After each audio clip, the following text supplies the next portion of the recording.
Welcome to Electrified. It's your host, Dylan Loomis. Quick shout out to my newest patrons, Jack H and Sunny N. Thank you for choosing to support the channel. A few quick ones to start the day. So Tesla finally implementing an amber turn signal on the Model 3 Performance. We should expect this to roll out to all Model 3s eventually. This feature is already in the Model Y, and finally Tesla catching up with the Model 3 Performance. Again, so far, this change is only for Model 3 Performances built in Fremont after October 24th of this year. No mention if the change will make its way to other Model 3 variants, but I personally would expect that it will. Not only is the turn signal now amber, making it much easier to see and to distinguish from a regular red brake light, but Tesla also said the outer C-shaped portion of the taillights will also illuminate brighter when braking. You may recall these changes were implemented in the Model Y back in August 2020. Honestly, I think amber turn signals should be mandatory. They are just much easier to see and they're safer. We also got some images of the new Quicksilver coming out of Giga Berlin only, unfortunately, and you can compare it to the Midnight Silver Metallic, which was the previous iteration of the gray. So in comparison, it's definitely lighter and I think it looks really sharp. There's also this video showcasing one of these newer Model Ys fresh out of Giga Berlin. This was at the Zurich Auto Show, so I'll include this link below, but just wanted to give you a quick video glimpse of this new Quicksilver paint. What do you guys think? Definitely a little disappointing this won't be coming to the States anytime soon. This is a very encouraging item as we have Washington State. They just voted on November 4th to adopt new statewide residential building codes for safe and healthy homes that run on low-cost 100% clean electricity. These new residential building codes are set to go into effect July of next year. Part of how this is going to work, requiring heat pumps for space heating and cooling and water heating. One of the future Tesla products I'm personally most excited for is Tesla's home HVAC. We know that heat pumps are going to play a big role in that. They're already implementing heat pumps in the cars, continuing to iterate, so they will keep getting better until Tesla can come out with that HVAC system. It gets better. In case you missed it, this follows similar action earlier this year on commercial and large multifamily buildings, making Washington statewide building codes among the strongest in the nation for using heat pumps in all new construction. For a while now, salvaged Tesla vehicles were not able to use the supercharger network due to safety concerns and just the unknown from Tesla's standpoint, but it seems like that is finally changing. Electrek got its hands on some internal documents saying there's a new process being put in place to inspect salvaged Tesla vehicles and give them back access to supercharging.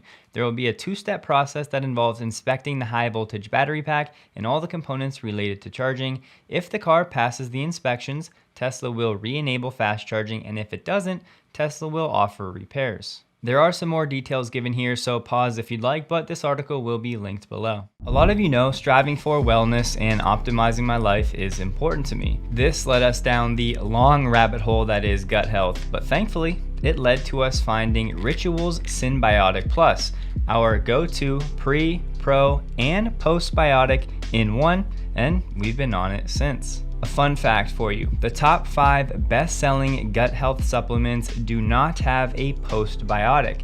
This means that the efficacy of these supplements may not be optimal. Prebiotics support growth of beneficial bacteria in the gut, so clearly Synbiotic Plus supports gut, digestive, and immune health. Each capsule has delayed release technology to make sure it actually reaches your colon, not your stomach. Ritual is definitely our vibe, science-backed and research-stacked. David Friedberg would be proud. Let me tell you, these capsules are actually awesome. I keep this on my desk, and I have to admit, I sniff the bottle every now and then. They're essenced with mint, so they smell and taste great, and they have nested capsules for optimal delivery. They're vegan friendly, no GMOs, no allergens, no artificial colors. They're made traceable, showing you every single ingredient, supplier, and key study. So I think you get the picture. I was able to get Ritual to offer Electrified viewers 20% off your first month using my code Electrified20 at checkout at ritual.com/Electrified20. linked below. So if you'd like to support your gut health, which is crucial, I would encourage you to check it out. You may recall I tweeted the other day, if Tesla's margins get squeezed a bit, specifically in Shanghai, do you really not think the same thing or worse is happening to the competition? Well, let's look at what the data says. We just got NIO's Q3 financial results. Their gross margin, 13.3%, a slight improvement from Q2 of 13%, but this is down from last year at 20.3%, citing higher material costs. It's just one example, but it proves the point. If Tesla is going to be experiencing compressed margins in this macro environment, then I'm telling you the same or worse will be happening to other automakers as well. NIO's vehicle margin was down to 16.4% from 18% last year and 16.7% in Q2, saying the drop was due to higher battery costs. Tesla's automotive gross margins are right around 30%, so again, they have more margin to give. Fun fact you may not know, Tesla has been offering free supercharging in Mexico now for a number of years, but that will be coming to an end as of November 14th of this year. They'll be transitioning to a per kilowatt hour billing structure. This being reported by Drive Tesla Canada, and this is the email that was shared by Tesla Owners Mexico. No detail on how much the rates are going to be, just that the change is coming. We can't have a video today without talking about the CPI report this morning. It of course was very good, as you could probably surmise looking at the stock market today. So far at recording, Tesla stock up around 6% on the day. Core CPI, excluding the volatile food and energy, came in at 6.3% year over year for October, short of expectations of 6.5%. This is one of the main metrics the Fed has been watching. Plenty of people out there have been calling for a double peak in this metric, and it is starting to form, so hopefully we can keep this trend going forward. More good news when looking at the headline number. It came in at 7.7% for October. Expectation was at 8%. And with a headline number, you definitely see a trend starting to form, the one everybody wants to see. Now, I will say we are not out of the woods yet. We're still at 7.7%. We need this number to be closer to 2%. However, one of my biggest takeaways from the report and some of the best news is this. The shelter index was the dominant factor in the monthly increase in the index for all items less food and energy. This means the monthly increase for the core inflation rate was mainly driven by shelter, and shelter is a lagging metric. Shelter prices are defined as actual rents and imputed rent based on home prices. Together, the two shelter components account for about 1/3 of CPI. So why can some of these CPI reports be misleading? Because the shelter costs have a lag. This is a study that was done on the topic. It'll be linked below. The takeaway: there's clear evidence the patterns observed in the BLS Shelter Inflation Index lag the actual market rate costs of housing. The BLS estimates shelter costs through a survey of renters who were asked about the cost of the lease they currently pay.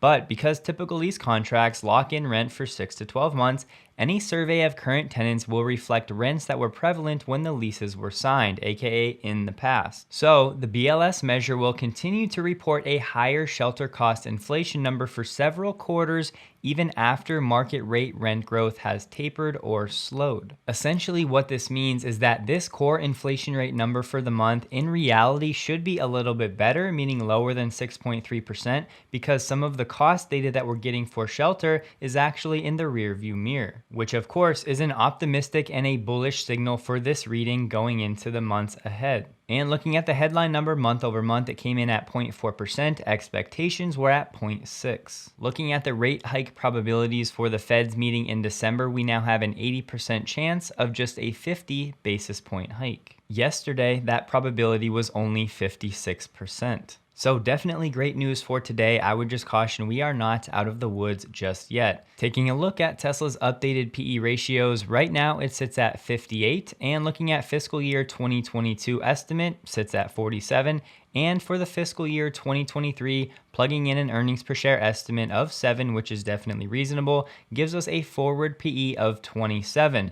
If it grows at 50% a year, this means Tesla's PEG ratio is significantly below 1, aka a very good value. But I really don't think we need these numbers to tell us what we already know. Shout out to Electric for spotting this one, but the time has come. Tesla is finally hiring for Cybertruck production. We have 6 new positions in total with Cybertruck in the title, all of course in Austin, Texas. We have dimensional engineer for BIW, which is body in white, or when you join the car frame together before the paint, and of course there's no paint for the Cybertruck. Manufacturing operations leader, senior equipment engineer, another dimensional engineering manager, equipment engineering manager, and senior equipment engineer in robotics. And to everybody out there that said the Cybertruck was CGI and a fake product, it'll never make it to production, well, unless Tesla is hiring fake employees, then it looks like you're going to be wrong. So definitely exciting news at a perfect time with so much noise and nonsense going on in the Tesla space right now. It is interesting to note though that Tesla is still apparently on the look for an overall project manager for the entire Giga Austin site. This role used to be filled by Omiyad Afshar, who is now apparently working at SpaceX. He could still be working at both, but this report is saying that he hasn't been seen at Giga Austin now for a few weeks. And yes, he was the one that got wrapped up in that weird purchase order situation a few months ago where they were trying to get some special glass or whatever and a few people got fired. Well, it looks like now Afshar is over at SpaceX working on Starship. I just have to say this, I said it earlier to Alex on Twitter, but I'm surprised how many high-profile investors and portfolio managers are panicking, calling for Elon's removal, blaming every bad thing for Tesla on this Twitter situation. As if we're not in one of the most complicated macro environments in history. I do think it's very telling. People's true colors really come out in the darkest of times. And look, I really like Dan Ives. He's one of the few that actually mostly understands the Tesla story. He's a Penn State guy, so I like him a lot, but he's kind of panicking right now. I mean, it looks like he's cutting his Tesla stock price target to $250 down from $300 because of the noise surrounding Elon Musk. But again, this has nothing to do with the fundamentals of Tesla's business, so it just seems a little off. He goes on to say, we still believe in the long-term bullish thesis on Tesla. That view is unchanged, but this Twitter madness needs to end. Brand destruction is our biggest worry with this Twitter circus show. It's that simple, and I can't ignore it for Tesla stock. And I have to say, I understand people are hurting, they're emotional, they're looking for somebody to blame because their Tesla stock is down significantly, but I'm just saying the data doesn't prove anything about this Twitter overhang. Actually, it confirms the opposite. Just real quick, Elon's ownership in Twitter became public April 4th of this year. Since that time, the NASDAQ 100 is down 25%, Tesla stock is down 49%. Tesla's stock beta is 2. So this basically means there really is no Twitter overhang according to the data. Tesla is just moving exactly as you would expect it to given the macro situation. One of the most complicated ones we've had in history. For there to be any tangible evidence of this Twitter overhang, Tesla stock would need to be down 60-70% across this time frame, with the NDX, the benchmark, being down 25%. And perhaps most importantly, do not forget, had Elon not been forced to sell billions of dollars in Tesla stock over this time frame, it would actually be performing significantly better, which further removes any room for there being an actual Twitter overhang. Moving on, we talked about this car yesterday, the EX90 from Volvo, the first purpose-built EV from Volvo, supposed to be one of their safest cars to date, but I just had to show you this little light show because I think it's awesome. When it comes to the 2023 Kia EV6, there will be no more base model, so the cheapest starting price for this vehicle next year will be $7,100 more expensive than the 2022 model. Starting price for the 2023 EV6 just shy of $50,000. To send you guys off today, I want to read you this awesome tweet thread from Frank Peelan. I'll put that Model Y Quicksilver video on the screen. Don't forget, check out Ritual linked below. Take advantage of that 20% off. Hope you have a wonderful day. Like the video if you did, and a huge thank you to all of my Patreon supporters. Tesla's forward PE is now around 30, which is less than Nvidia and not far off from Netflix, both of which are expected to grow revenue single digits compared to Tesla's expected 55% revenue growth. 2023 is shaping up to be a terrible year economically, but Tesla should have no trouble selling every car it makes because demand for EVs vastly outpaces supply. Furthermore, high oil prices are a part of this crisis until Ukraine conflict ends, which further pushes EVs. Tesla may have to drop prices to sell every car and hurt margins a bit, but at the same time, there are numerous margin tailwinds. 4680 cost savings, front and rear castings, structural batteries, the US tax credit, commodity prices falling, and operating leverage. I expect Tesla's EBIT margin to stabilize around 20%. It's currently around 16%, but for Tesla's current price action to make sense, one would have to believe it will drop to something closer to 10%. The market can be irrational for periods, and it could get even more irrational, although today's CPI data is positive news. But personally, I'd be shocked if Tesla stays below $200 long into 2023, barring some crazy black swan event.